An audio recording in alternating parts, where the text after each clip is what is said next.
এটা মনসুর উদ্দিন খানের পৈতৃক নিবাস। মনসুর উদ্দিন খান একসময়ের বিখ্যাত সিন্ধুক নির্মাতা, মনসুর লক অ্যান্ড সেফ কোম্পানির প্রতিষ্ঠাতা, আমার শ্রদ্ধেয় শ্বশুর মশাই। আজ আমি দ্বিতীয়বারের মতো এই বাড়িতে আসলাম।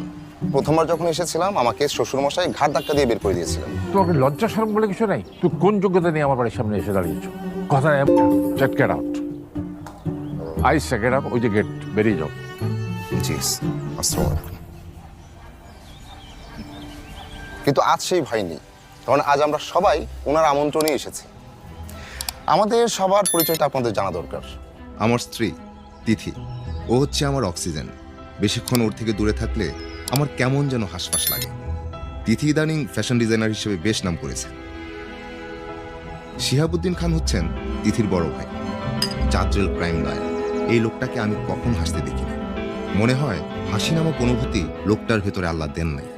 সাইফুদ্দিন খান হচ্ছেন তিথির মেজো ভাই, রোড কনস্ট্রাকশন রিলেটেড বিজনেস করেন, পাশাপাশি অনলাইন ট্রেডিংয়ে তাকে ইনভেস্ট করেন।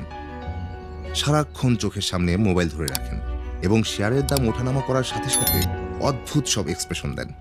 শিহাব ভাইয়ের স্ত্রী নোভা আপা, উনি আমাকে খুব স্নেহ করেন। ওনার একটাই দোষ, উনি হচ্ছেন প্রচণ্ড রকমের গুজববাজ। ওনার কারণে 2 সপ্তাহ হাই কোমরে বসতে পারি নাই, কারণ কমর থেকে নাকি রাসেল ভাইপার সাপ বের হচ্ছে। সিগারেটের প্যাকেটটা দাও তো। সাইফ ভাইয়ের স্ত্রী শারমিন আপা হচ্ছেন স্বামীর একদম উল্টো। ও, স্বামী যতটা অগোছালো, শারমিন আপা ততটাই গোছালো। একটা এনজিওর উচ্চ পদে কর্মরত আছেন তিনি। আমার শ্বশুর শাশুড়িকে আমি খুব কাছ থেকে দেখার সুযোগ পাইনি কখনো, কারণ আমরা পালিয়ে বিয়ে করেছিলাম। বিগত বছরগুলোতে তিথি এই বাড়িতে খুব একটা আসেনি। শুধু তিথি কেন, অন্যরাও এই বাড়িতে পারতপক্ষে আসে না, কারণ মনসুর সাহেবের সাথে সবারই খুব তিক্ত সম্পর্ক। অবশ্য আজকে সবাই এসেছে, গুপ্তধনের ডাক উপেক্ষা করা কঠিন।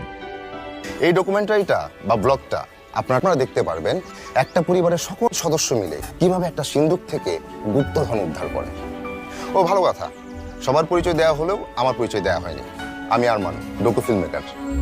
এই যে ডোগা ফিল্ম মেকার, সবাই তোমার জন্য ভিতরে বসে আছে, তাতেই আসো। একটু আসছে, যাও না, আসছে। গুপ্তধনের ডাকের মতো। দেখো, আমি কোনো কিছু সহজে পাওয়ার পক্ষে না।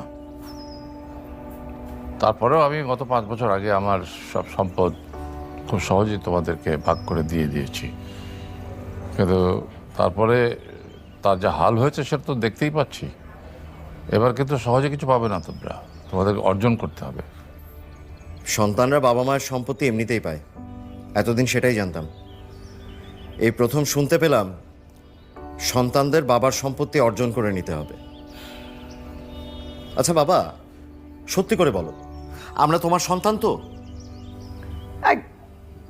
একটা থাপ্পড় লাগাবো, বেয়াদবের মতো কথা বলতে। না না না, বেয়াদব না, তো লুজার। সব একটা লুজার। সেই জন্য এদের সাথে যোগাযোগ আমি বন্ধ করে দিয়েছি।